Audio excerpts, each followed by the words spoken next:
this business meeting of the Lewis County Board of County Commissioners for Monday, April 20th, 2020.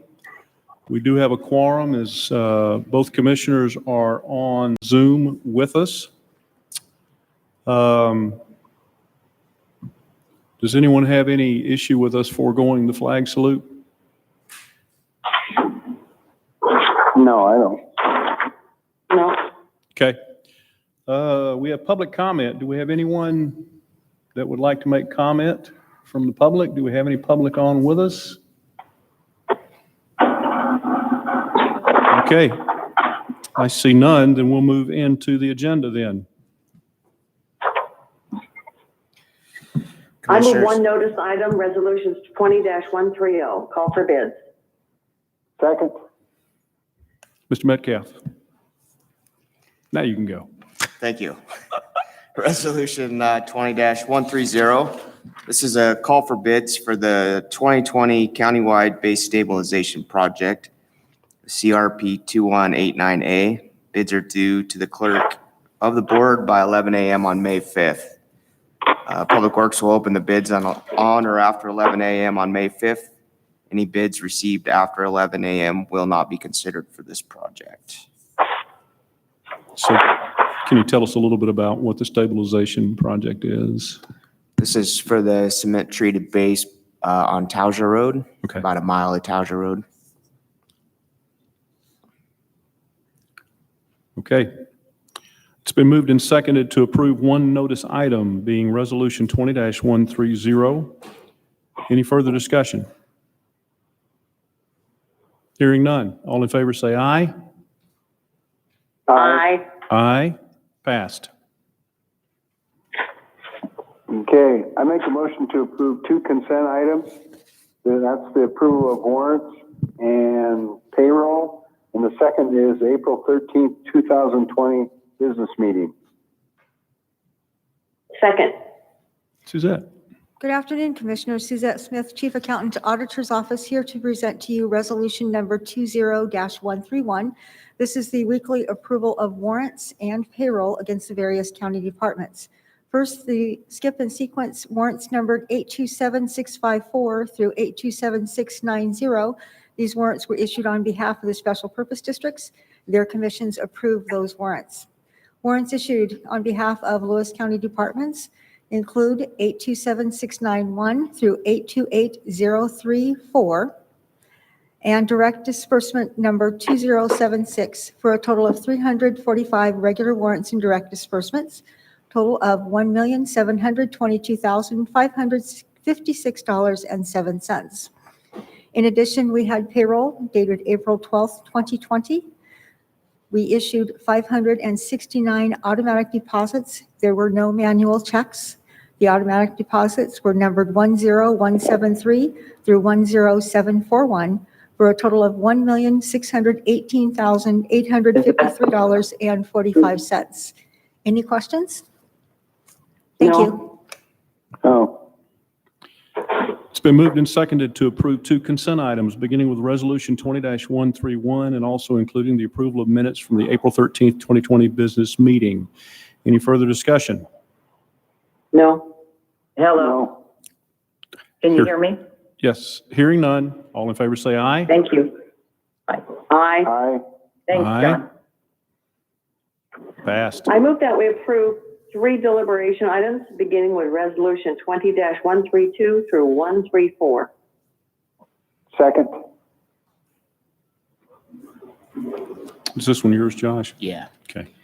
Resolution 20-132 is ratified and executed amendment to the agreement between Lewis County and the Department of Ecology for the construction of water stations for emergency use in Lewis County. This is amending an existing contract we have with the Department of Ecology to change the end date from April 3rd, 2020 to June 30th, 2020. They've granted an extension due to the current COVID situation. This is for the grant funding we received to construct the emergency use water stations. So where are these stations going to be built? These are located at three of our area shops, Area 1, 7, and 3. Okay. So when you say water station, is that going to be a water tower of some kind? No, they're just a mechanical system that's installed on the existing wells that we have there. We'll be able to use them in the event we have an emergency and don't have water somewhere. Community can come in and fill their jugs. Okay. Okay. Resolution 20-133. I think, Scott's on with can us? you unmute Scott, Candy? Hello, this is. There he is. Hey, Scott. Scott from, hello, good afternoon. This is Scott from 901 Communications. This is requesting approval to release for Lewis County by Polk Resources for use of Storm King Mountain for a telecommunications site. This site is located south of Mineral and services the Lewis County Sheriff's Office and the Mineral Fire Department. This request would go through April 2025. Any questions? No? No. Thank you. Thank you. Okay. Resolution 20-134. This is to reject all bids for the rebid of the purchase of a precast concrete slab girder bridge for the Cousin Roads culvert replacement project. We put a bid out, or rebid this, and in March, and we didn't receive any bids. The first bid on the rebid, we received one. It was 40% higher than the engineer's estimate. So based on WashDOT specifications and RCW 4319, we're recommending the board reject all bids, rejecting all bids for this concrete slab girder, and we'll revisit this project next year. This culvert replacement is 100% county funded, so we're making the decision to just postpone the project for now as well. Any questions? No? Thank Gus, you. there's no safety concerns with postponing the project for a year? No, we'll continue to monitor, but it shouldn't, unless we have significant event this winter, but we'll monitor the situation. Thanks. All right, it's been moved and seconded to approve. So, Gary? yeah, I do have a question on that. So in other words, Eric just brought it up. And so if there is a major event where it's going to take out some roads in a flooding situation, this was not a FEMA project in the first place, was it? No, this is a maintenance project, Commissioner. If it was, if we did have a major event and it did compromise it, that would probably be considered for FEMA in the future. But right now, it's not in imminent danger. It's just something that we've identified that needs to be replaced. And I guess that's what I was getting at. If it did turn into an event where it washed away roads or other damage, then it would be eligible for a FEMA, possibly a FEMA project then. Yes, there is the potential for that. Okay. That's what I was getting at. Thank you. Okay, it's been moved and seconded to approve 3 deliberation items, Resolution 20-132, 133, and 134. Any further discussion? No. Hearing No. none. All in favor say aye. Aye. Aye. Aye. Passed. Thank you. All right, now we're going to I move make a into. motion. Oh, I'm sorry. It's okay, Sorry Gary. about that. I Okay. Jumped the gun. We're all a little out of practice here, so. We'll now move into a public hearing. We'll now call the hearing for Resolution 20-135, which is the Lewis County 2020 Budget, Emergency and Supplemental Appropriations to and transfers within current expense and other funds. First, we will have a staff report, followed by a question and answer period. We will then close the question and answer period and open the hearing for formal testimony. Anyone wishing to testify, please, there's no sign-in sheet, but if you raise your hand, we'll recognize you. You'll have 3 minutes. We'll now move on to the staff report. Thank you, Commissioners. Eric Martin, County Manager. This hearing pertains to the recommendation to amend the 2020 budget as indicated in Resolution 20 let's see, where are we at here? 135. Notice of this hearing was published in the Chronicle on April 7th and 14th of this year. The notice as published reflected an increase in expenditures of $1,187,044 and an increase in revenue of $500,956. Subsequent to the notice being published in the paper, the need to amend other funds became necessary, resulting in increased expenditures in the amount of $1,497,996,000 and an increased revenue in the amount of $1,050,000. With the changes incorporated, this total budget amendment reflects an increase in expenditures of $2,685,040, an increase in revenue in the amount of $1,550,956, which results in a decreased estimated ending fund balance in the amount of $1,134,084. The general fund portion of this amendment is an expenditure increase of $371,200. The budget amendment summary is in your packet, and most of the increases are highlighted, and I think Becky Butler is going to give you some detail about those now. Okay. So I'll go over the details of the amendment, and we'll start with the general fund. Human Resources has an increased request of $30,000 for a total compensation study to evaluate county employee salary and benefits. This was part of the union negotiations this year. Internal Services Administration has an increase of $14,700 for operating costs for training, travel, and office supplies. County Administration has an increase of $7,000 for ongoing strategic planning services. We had budgeted all of these funds for Tanner in 2019, and because we got a little late start, so we're moving some of those costs to 2020. Coroner has an increase of $1,500 for indigent burials. He already has went through his full budget on that this year. WSU Extension, this is not an increase in any bottom line, and this is a change in line item budgets, moving salary and benefits to professional services as indicated in the memorandum of agreement approved last week by the board.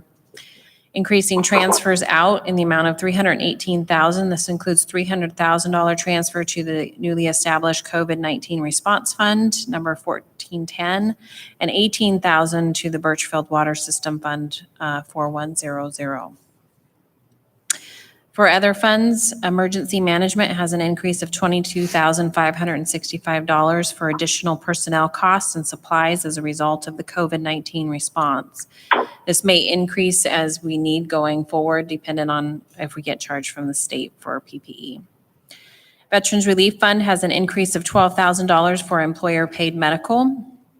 Social Services has an increase of $400,624 for Department of Commerce funding for congregate emergency sheltering in response to the COVID-19 emergency. And that's grant funding, right? Yes, that was grant funded. The shelter, yeah, so you approved the resolution a few weeks back to accept that grant funding. The shelter is for persons experiencing homelessness and require isolation and quarantine, and it's by appointment only. Establishing a budget for the COVID-19 Response Fund, number 1410, increasing expenditures by $800,000 for professional services, supplies, and salaries and benefits. Funds will be transferred from General Fund $300,000 and Capital Facilities Plan Fund $500,000 to cover expenditures as needed prior to being reimbursed by FEMA for the non-congregate shelter plan, which we're still waiting to be approved on. Public Health has an increase in revenue of $250,000 for funding from Department of Health through consolidated contract. This additional funding is to be used for the response to the COVID-19 emergency, including epidemiology services, laboratory capacity, infection control, mitigation, communications, and preparedness and response activities related to COVID-19.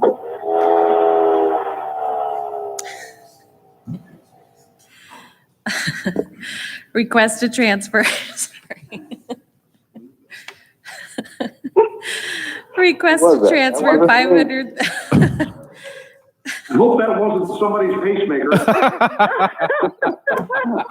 It wound down, didn't it?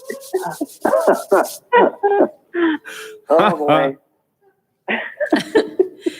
Request to transfer $500,000 from Capital Facilities Plan Fund 310 to cover COVID-19 response, as mentioned earlier, for emergency expenditures as needed in order to respond to the emergency prior to federal reimbursement. Also increasing expenditures of $350,000 for acquisition of the Birchfield Water System. The county will establish an interfund loan between 310 and the new water system once we have everything in place. There's delay in the court system right now, so I think we have a little bit of time before that's all worked out. Establishing an operating budget for the Birchfield Water System in Fund 410 or 4100, increasing revenue in the amount of $100,332 and increasing expenditures $228,651 for operating, maintenance, and repair costs, using fund balance to offset the difference. Has everything been finalized on that? Birchfield? I'll defer to Josh if you have. The purchase and sales agreement has been signed, and now it's got to go through the court process. So obviously that's been held up because of COVID, so, okay. And the PA's office is working that to try to keep it moving forward, but it does have a court process that it has to go through. So Becky, we've transferred $300,000 into Fund 1410. Is that basically just to pay for, if departments are keeping up with COVID-related activities, that's how that's being paid for? That's to establish cash within the fund to pay for expenditures related to COVID that will be reimbursed by federal Okay. FEMA funds. Okay. It's an accounting situation so Right. that we can make sure that we're tracking things in one location, Right. so we don't miss anything. I So, get it. Okay. yeah. Commissioners, do you have any questions? No, I just don't have any questions. I was going to make a comment. I'm feeling all through this year, we're going to be making a lot of emergency and supplemental appropriations and transfers due to the COVID process that we're going through right now. I understand from looking at I think it was a New Yorker, it said there were 40% reduced revenues in LA County. So it's going to be, this is just the beginning and more to come. So this is a little bit off topic because we're in the middle of a hearing staff report right now, but I want to let you know that we had a first meeting of our COVID fit team, the financial team that's put together to look at that.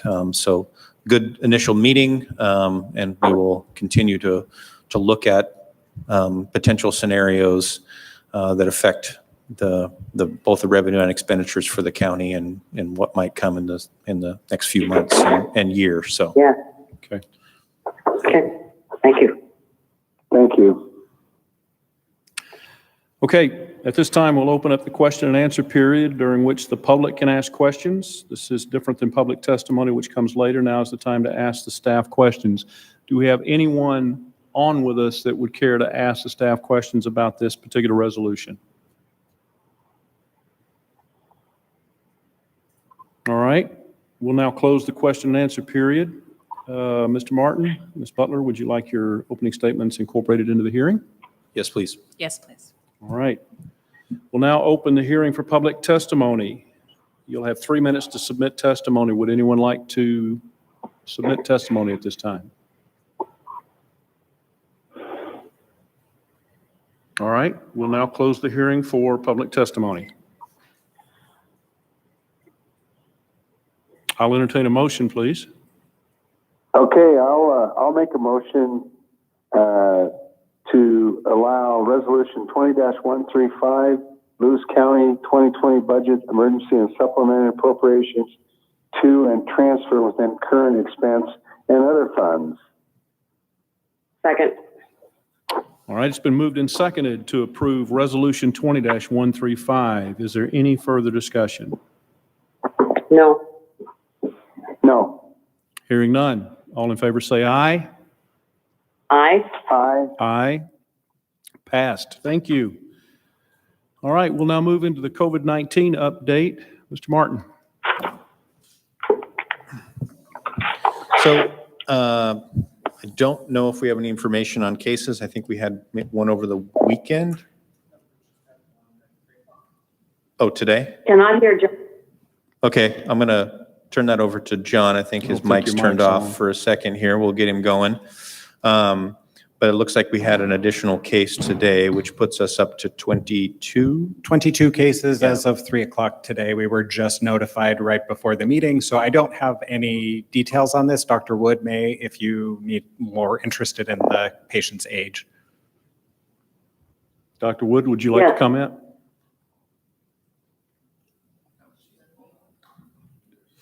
I'm There you go. muted. You're unmuted.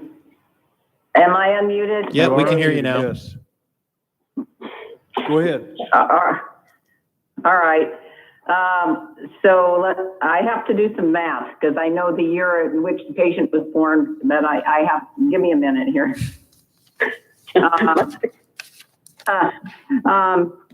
They are in their 80s. Okay. Okay. So we're still at 22 cases and 2 deceased. Correct.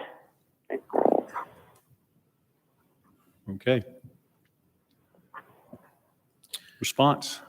So what I think I'd like to do today is, I don't know if we have much more information, anything to report on response or supplies or anything, Josh or JP. I'd like to, I'll go ahead and kick it to you guys if you have anything, but I'd like to spend the majority of the rest of our time just kind of having an open dialogue. And Dr. Wood was nice enough to join us today. Her and I had a good conversation on Friday. But let me see if we have any other updates from anybody first. No. Okay, so I'm hoping this conversation can be mostly between the board and Dr. Wood. I think it's a good chance for you to talk to each other. But basically, what Dr. Wood and I talked about was some ideas that the board had about, maybe letters that they might want to write to the governor or stances that they might want to take openly about recovery. And so I kind of just wanted to maybe get Dr. Wood's initial impressions on kind of how she thinks this whole thing is going and developing. And then maybe you and the board, Dr. Wood, can have some sort of dialogue back and forth about ideas that they might have or, ways that we might start reopening safely and kind of what your thoughts are on some of those different things. I don't think it's the time today to necessarily decide anything for sure. But I always like to take the opportunity when our health officials here in a time like this to make sure that there's good dialogue between her and the board. So I will leave it there and open it up to anyone who wants to start. If it's all right, I'll take the lead on this one. This conversation started last week. I had an initial conversation with Eric and with Becky about what would it look like if we were to petition the governor's office for the ability for counties to make the decisions for themselves. In other words, gaining local control over how we re-enter or we restart our economy. I did have a conversation with Ed Orcutt about this, and he was very supportive of this idea. He did tell us that if we made a decision to do this, obviously we wanted to hear from our public health officer, but also that if we sent a letter of this nature, that he asked us to send it, as he put it, to the four corners, which is the majority leaders of both houses and the minority leaders of both houses. So that's where the conversation, at least for my piece of it, that's where the conversation started last week, because of the feeling that here in Lewis County, we're better equipped to make those decisions than they are out of the governor's office, because we know more about what's going on here than they do. So that was what my idea was. And so just to start this conversation off, that's where that was coming from. And Dr. Wood, I know that you and Eric have discussed that and you have some thoughts about that, but obviously we want to leave it open for the other two commissioners to weigh in as well. This is probably one of the most talked about issues I hear about, because we only have 22 cases, but 2 passing, and comparing us to other counties, Why could we not be determining our own rules from now on? This conversation is being held in a lot of rural counties across the state. During WASAC meeting the other day, during the governor's discussion yesterday, he had some thoughts about that, which weren't necessarily the same way we were thinking about it. I know Colletts County is doing some things, Mason County, Grace Harbor is considering, and this is a really big deal for us. I've been getting emails, phone messages, Facebook messages saying, why doesn't Lewis County just take care of its own destiny? And what would it take for you to do that? And are you going to be strong enough to protect our county? So those are the comments I've been receiving. And I imagine the other two have been receiving those comments too. Yeah, I had some of those comments last week. Talked to a number of independent contractors in particular.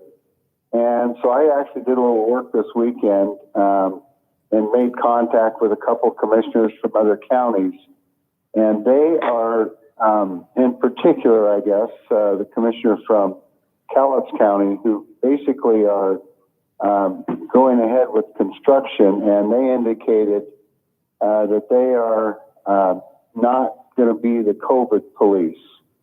And that's the stance they're taking. And I think there's an email out there that's got all the information that I know that the commissioner sent me, and I think I forwarded it to Eric.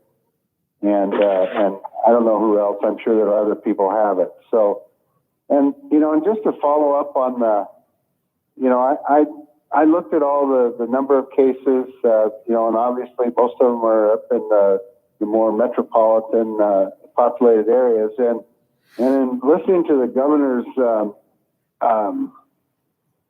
press conference or news conference yesterday morning, one of the things that he indicated that until that percentage, I don't know if it was him or the health department, indicated they're not willing to entertain anything until that curve starts progressing down. Now, the problem I have with that is our numbers in small rural counties like ours, our numbers are not going to even make any kind of an impact, even if we have 0 cases, for the next three weeks. And I'm sure that the other counties, like ours are, they look like to me after looking at the numbers this weekend, are kind of in the same boat. So, I know that, public safety is the number one priority for all of us. But at the same time, I think that my thoughts on it is the county commissioners, we're dealing with a medical crisis, but we're also dealing with a financial crisis. And Commissioner Fund had indicated, which I just heard her talk about, LA County in particular, 40% of their revenues are going to be gone. So, I mean, I realize we're definitely in a medical crisis, but also if this goes on much longer, we're going to go beyond the financial crisis, and I don't even know how we could possibly recover. And that's reading some of the quotes on some people that I had talked to, so in the business world. So I guess that's where I stand. I think we need to move forward and look at a responsible way of at least getting our building industry up and going again, so we can have, so we can put people back to work at least in one phase of it, where there's responsible, safety practices in place created by, there's already safeguards in place where we could adopt those at the county level and move it forward just a little bit to get this thing going. Commissioner Stamper. And I want to. Excuse me. Yesterday, Yes. I was listening to the governor as well, and I'd had a conversation, like I said, with Ed Orcutt last week. And I asked him specifically about the construction piece, and he just simply said that Governor Inslee is not budging on that. But I also have seen, I've also seen that, I believe, is it Douglas County has issued has issued a resolution that they're going to go ahead and allow local construction to continue. So it almost sounds as if that the counties, a number of counties may be stepping up and basically making a few decisions on their own. So I want to clarify. I think they're making the right decision. I want to clarify something. I was reading the Cowlitz memo again that you sent me, Commissioner Stamper. And I think there's a difference between us not necessarily calling balls and strikes on construction projects and then saying that we won't enforce the governor's order. I think that's something that's left to local law enforcement. And the sheriff obviously needs to make decisions on that. But I can tell you that, Lee and I have had several conversations today, and I think that's where we're at, actually, is to say, we have to prioritize. We have some staffing issues, limited staff in the office, so we're doing what we can do, but we're not saying no to anything. We're not saying no. It may be further down the list of priorities if it's not essential, but we are taking and approving permits. And the other piece to me, and I hearken back to what John Braun was talking about last week, is that, we're talking about essential and non-essential services, and he By the was way, saying, why don't we... Commissioner Fund, I apologize. I hate that word because every business is essential. And to single the difference between those two, I think that's getting a little bit old because every business we have, every mom and pop store is essential. And I would hope that we can reframe that or try to reframe that just a little bit because I know that's turning into my pet peeve just a little bit.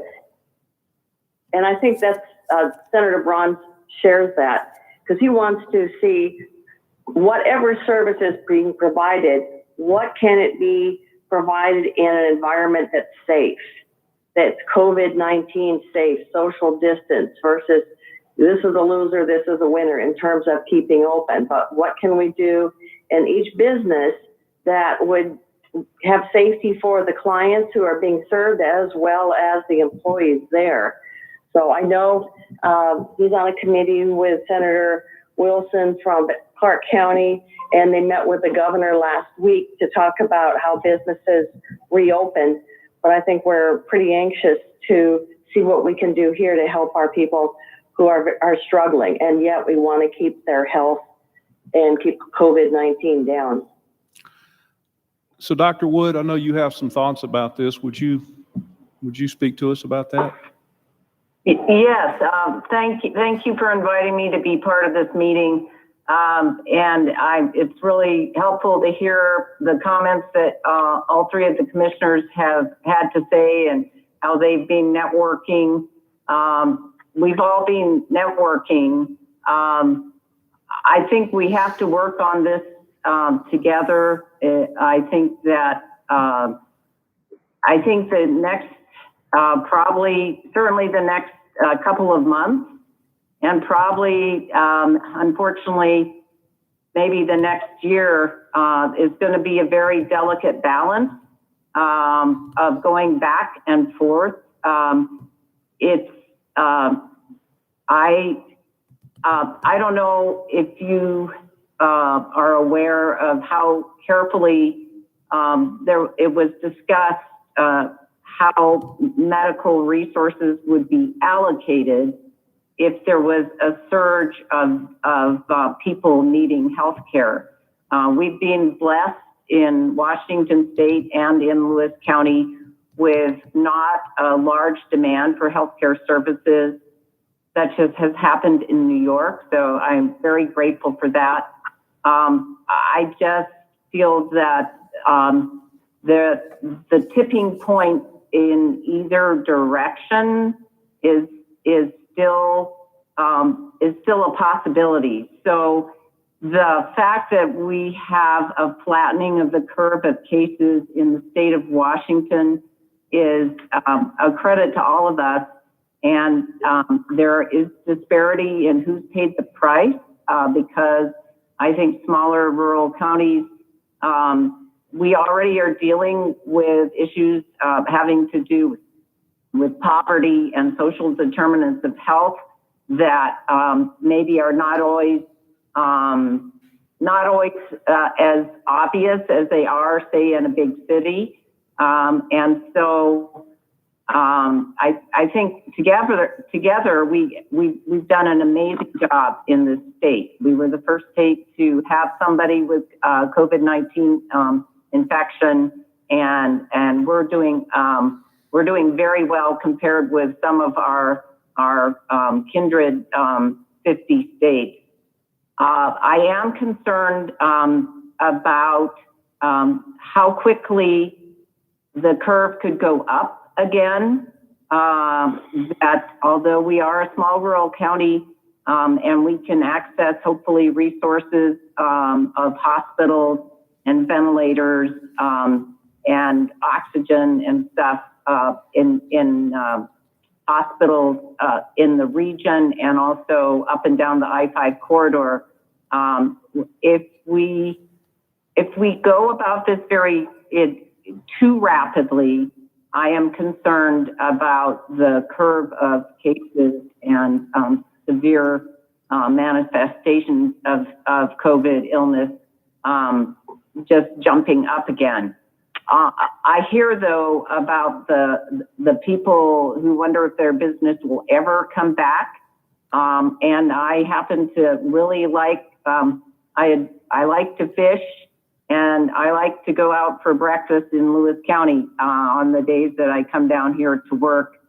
And so I think that working together to figure out how we move forward is really important. I think we all want the same thing. We want people to stay healthy, and we also want people to be healthy from an economic point of view. And it's not immediately obvious how that happens. I hear all three of you commissioners being advocates for the citizens of Lewis County, which I respect deeply. I have to say, from a health point of view, I need to work with my fellow health officers and with other with the state health department to keep people healthy and to be moving together on how we work. What's being outlined in order to relax some of these non-pharmaceutical interventions, because that's what we're calling social distancing and all of these business decisions. We need to be able to test everybody with any type of symptom. We need to be able to find those cases. We need to find out who their contacts are, including their household members. We need to help people stay quarantined for 14 days because people really need support so that they can stay in quarantine for 14 days so this doesn't spread.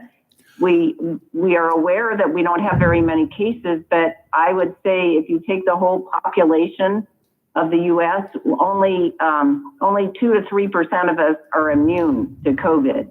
We don't have a vaccine, and we're still not quite there with the medication. So we have to work together, and I guess that's my bottom line.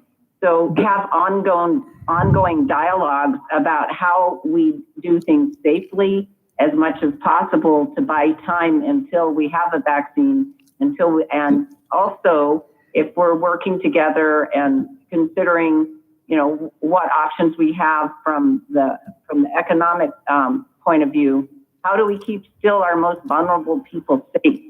Because there are some people that if they get COVID infection are going to die, and none of us want that. So how do we keep those people protected? Dr. I know Wood, that Dr. Wood, JP is on a work group for contact tracing, and Bill Teitzel's on a work group for the food and restaurant. And I applaud that they're helping to work with the state. So I'll stop there. Dr. Wood, just a comment, and I understand your thoughts, and I appreciate those, and I have nothing but respect for those thoughts. And I'm just going to speak from a personal perspective. I know that, we still have to shop, we still have to do the things that we need to do. And what I've noticed is, and I'll just give this example, my wife and I had to go to Tumwater on Saturday to do some shopping. We shopped at Costco, went across over to the Walmart next door there, and the procedures that they have in place are the same ones they have in place in a lot of places here in Lewis County, with people standing outside, only going in a few at a time. They're standing 6 feet apart. There's disinfecting that's going on the minute you walk through the door. Grocery carts, shopping carts, whatever those are being disinfected. They're only letting so many in at a time, and they have been doing this now for several weeks. So when we talk about this, understanding that there is a huge risk with COVID, and we get that, but at the same time, we have enough practices in place that it seems to me that if we were able to open up our economy a little bit at a time, and when we talk about this, we're not talking about necessarily throwing the doors open. We're just simply talking about taking a phased-in approach with all of the social distancing that's already in place. We've proven that that's working. So I guess my question is, if we open it up just a little bit of a time, and those things are already working for us, what's to suggest that that would be dangerous? It would give our local businesses a chance to restart their economies. And that's the whole point behind wanting to make these decisions locally.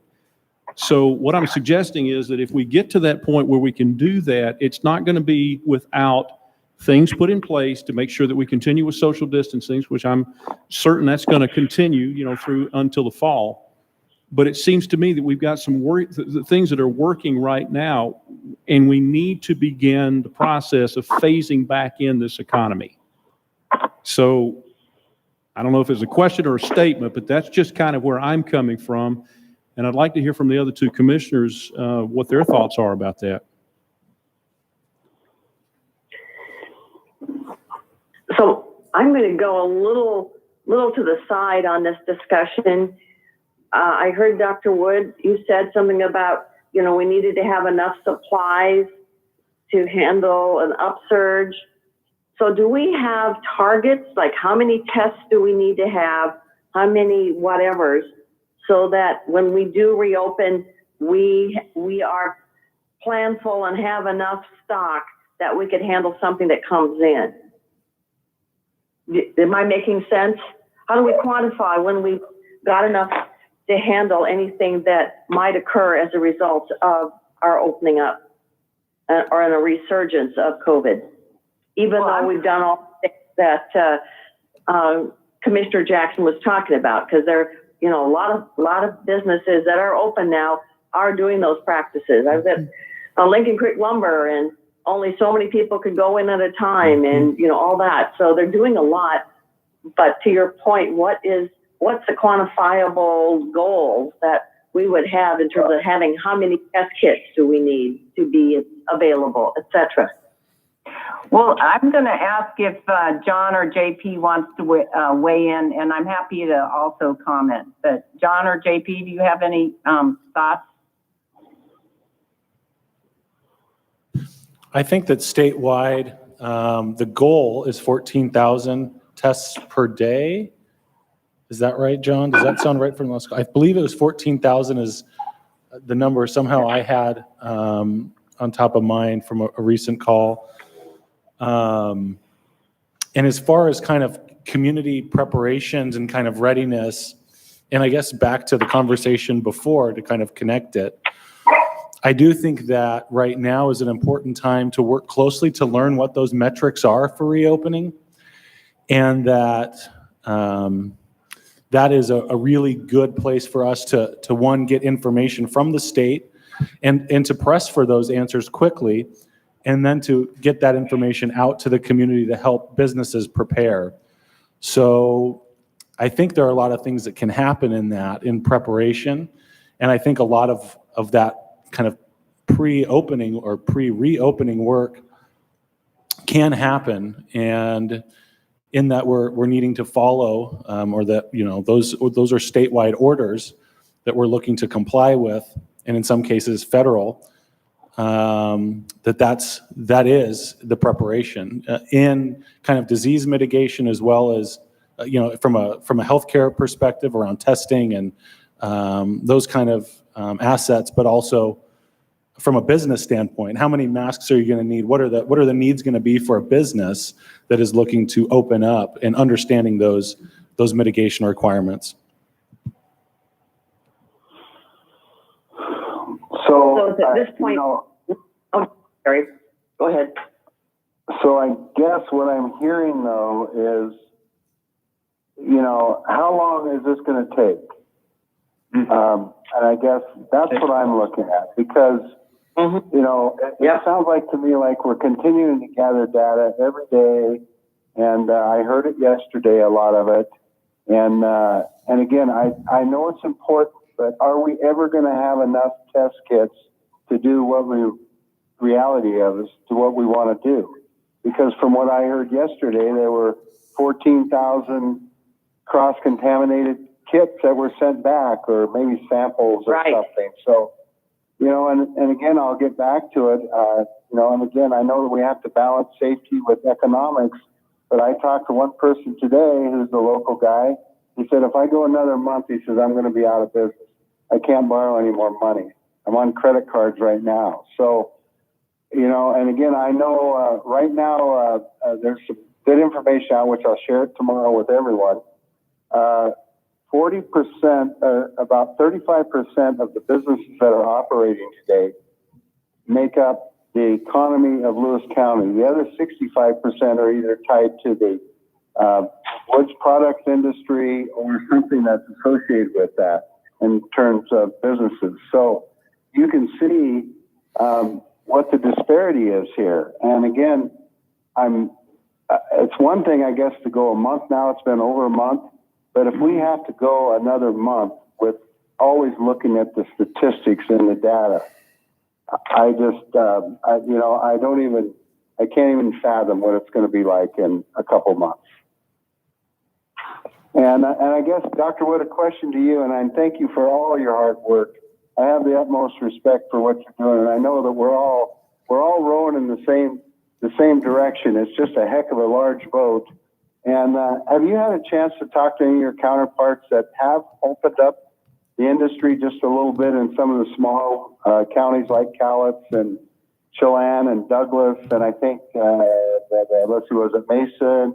There's a couple more, I think, just to see what their numbers are looking like, because I looked at the numbers. I didn't do any weekly progress or anything, but I did look at the numbers this last weekend on all those counties.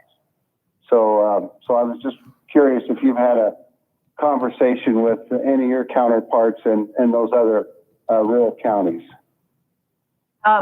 Commissioner Stamper, yes, I have been talking to health officers in other counties, and also colleagues that I deeply respect at the state, and trying to see if there's, how we make this workable for all of us. I think that it's not a black and white issue. It's all these different shades of gray. And so I think that I heard a variety of answers. And I would just say that I need other people to help with this in terms of, how do we get to where we think it is safe? And I think safety is always relative. I think until we are able to have a vaccine, and until people have immunity, and until people have access to medications that we know will help, we've all got to be very cautious. I think people are cautious. I was going a little bonkers this weekend myself because I like to get outside and go to parks and stuff, and I enjoy getting out in Lewis County. So I would like us to I hear your frustration, Commissioner Stamper, like how long is this going to take? And all I can say is that I don't know for sure. because I don't. I do know that everybody that's working on this, in whatever area they're working on this, is really hoping to learn something that we're not going to have a magic bullet that or a magic solution. We're going to have to creep forward day by day and week by week, and that's getting awfully old. So I hear that it's getting awfully old, and I guess I want to work as hard as I can with all of you to make this work. And I don't have the perfect answer. I just do have, I see my part of the elephant is the public health and the healthcare system and the health of the healthcare system. You also, you are tasked with keeping the economy healthy. I think that we have to respect that we're all like wanting the best for the citizens of Lewis County, and how do we get there? And ongoing discussions like this are really necessary.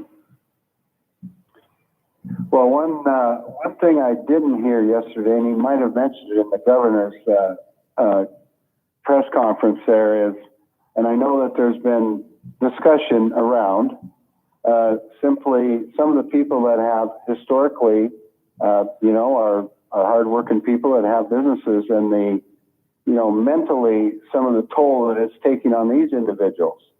And I haven't heard too much about that. Maybe they have mentioned it in different conversations, but I know a lot of independent people, business owners that are fretting. And so what I worry about is if they get a sense of hopelessness. And I think I talked to one person that I felt like he was just really at his wit's end, literally. Now, I hope it doesn't lead to anything more drastic but at the same time, I worry about these individuals because, we got enough challenges anyway, and that's, because of the economics of Lewis County, and this piled on top of it. I think there's the mental aspect of this is going to take its toll. And I don't know if, I'm sure that you professional people, some of the doctors are looking at this, but I haven't heard a lot of conversation from, we'll use the word politicians, and people that are making these statewide decisions that's keeping these people at home. So I don't know if that's a question either or not. It's just more of a comment. And when you talk about our demographics, following up what Commissioner Stamper was talking about, many folks in King County and Pierce and Snohomish can telecommute. They can still be working.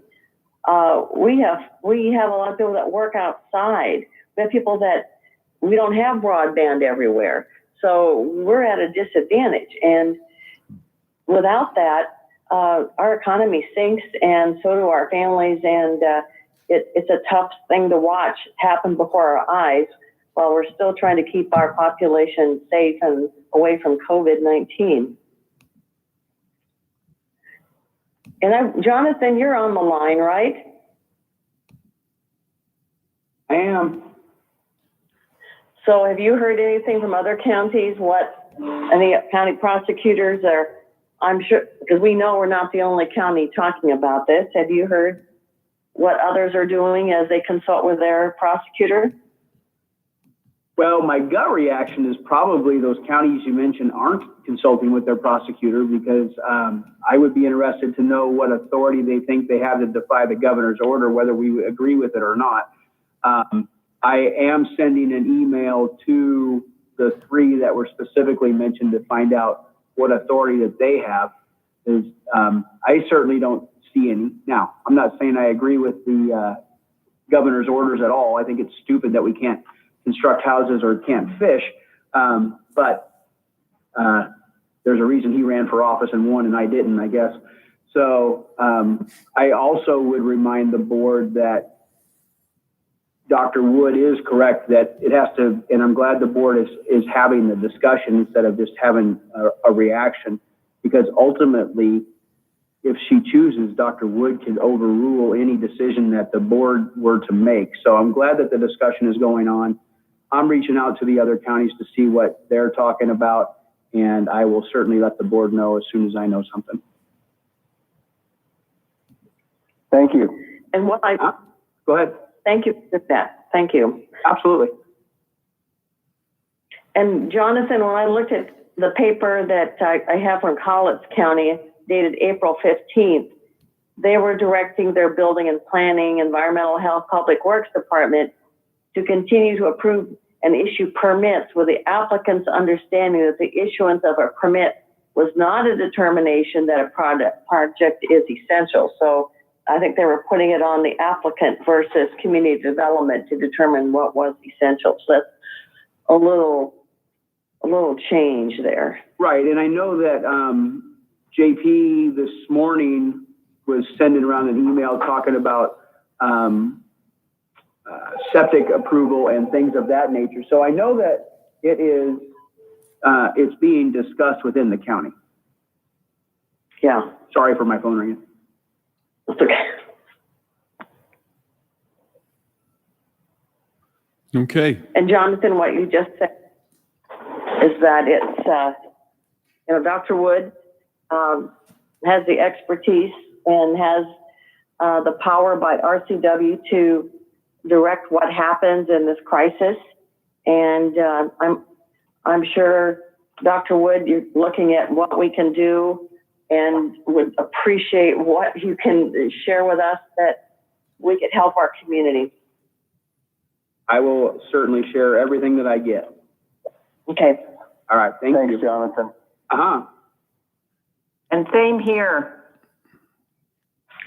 Okay. Thank you, Dr. Wood. Right. So I just wanted to throw, a lot of this conversation has been about construction. And I think it's, obviously one of the main industries here that employs a lot of people in Lewis County. And without putting you on the spot, Dr. Wood, I'm not asking for a direct answer, but we've had some ideas thrown around here. If we could come up with the right safety protocols, if we could, limit the size of crews on sites and those kinds of things, maybe not without commenting directly on whether or not they should be lifted from the governor's order. Are those the kinds of things that you're looking at? I know you've reviewed some policies that we've had here, especially about field work for county staff. Are those the kinds of things that a health officer can look at and at least tell us whether or not we're on the right track? If we were to start looking at policies for business in our local area? I'm always interested in looking at what people come up with. I think that we are going forward, we're going to have to be creative with how we work together and how we keep people safe and how we try to survive this economic danger also. Thank you. Okay. Anything else? Thank you, Dr. Wood. And Jonathan, if we hear about other counties, we will share that with you so you can do your research with them too. Because I know it's growing. It's growing. Yep. No, and that's understandable. Obviously, people want to get back to work, and frankly, I'm tired of my kids being home so dang much. I wouldn't mind seeing them get out of the house a little bit more either. So, I think we're all anxious for this to get over. It's just, it's one of those that I didn't go to medical school for a reason, and Dr. Woods did, so I'll defer to her. Oh, sure. Well, just to look at another constituency, like the hairdressers, reading what they have online. They have an online petition to Governor Inslee to let them do their work, and they talk about 6 feet apart. They'll have their gloves. They're used to dealing with chemicals. They will put the mask on, the person they're working on their hair, etc. And they started out like the first day with 1,000 signatures. Then 2 days later, it's 5,000. I just looked, it's close to 7,000 people, hairdressers, that want to go back to work. And people are itching to get there, and how we get them there is just such an issue right now. Oh, I agree. I look like a hippie and haven't had hair this long since high school. Okay, I don't have that problem. so,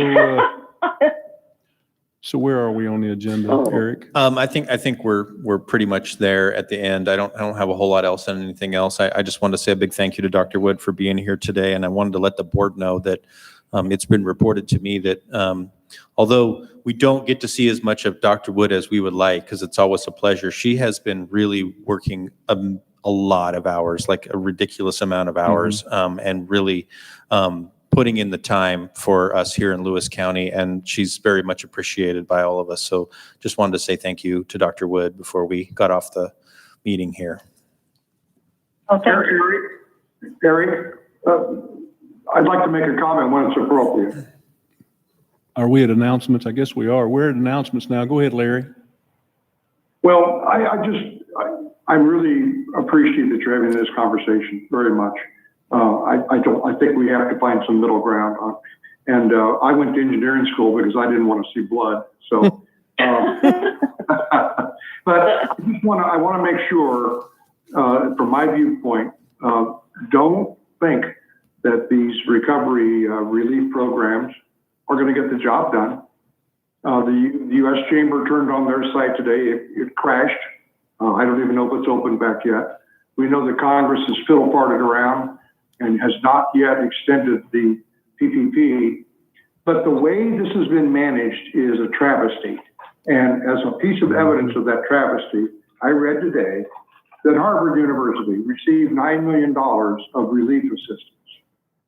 Harvard has $41 billion with a B in their endowment. Oh my. And here's another fact. And the average PPP approval was $2 million. The average one that the bankers in our town are working on is $50,000. Wow. This program is not working for the kinds of people that Gary's talking to and is worried about, I'm talking to and is worried about.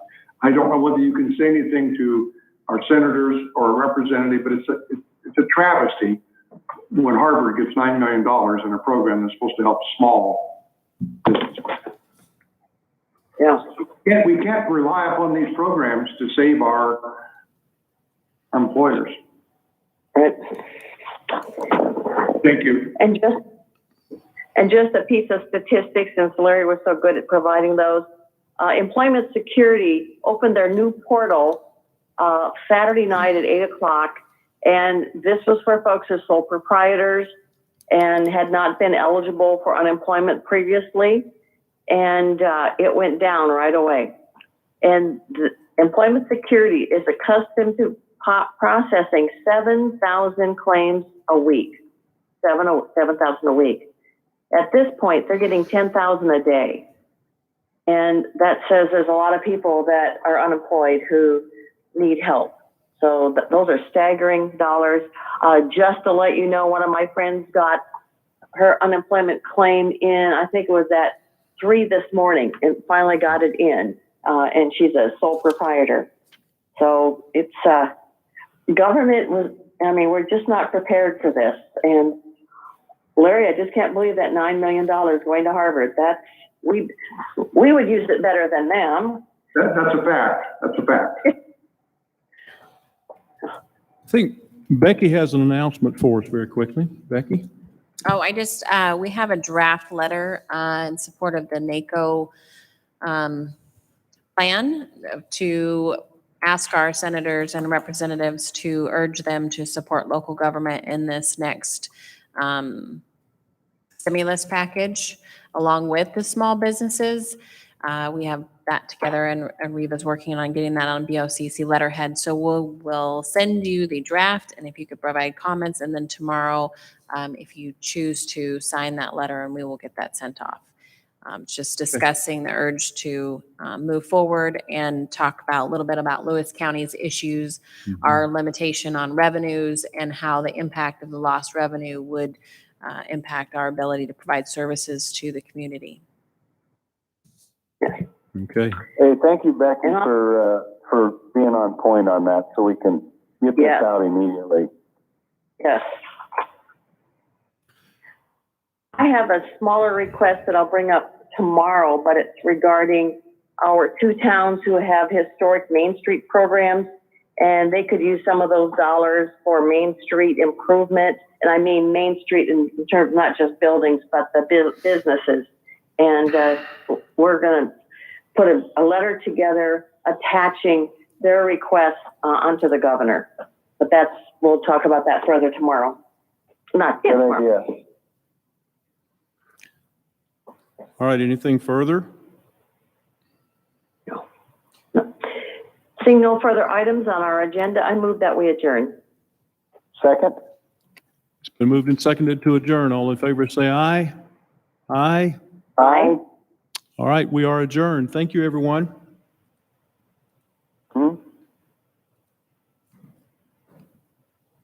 Goodbye. Do not get up and dance. Are we offline yet? Well, there's Facebook and YouTube still. Don't forget that.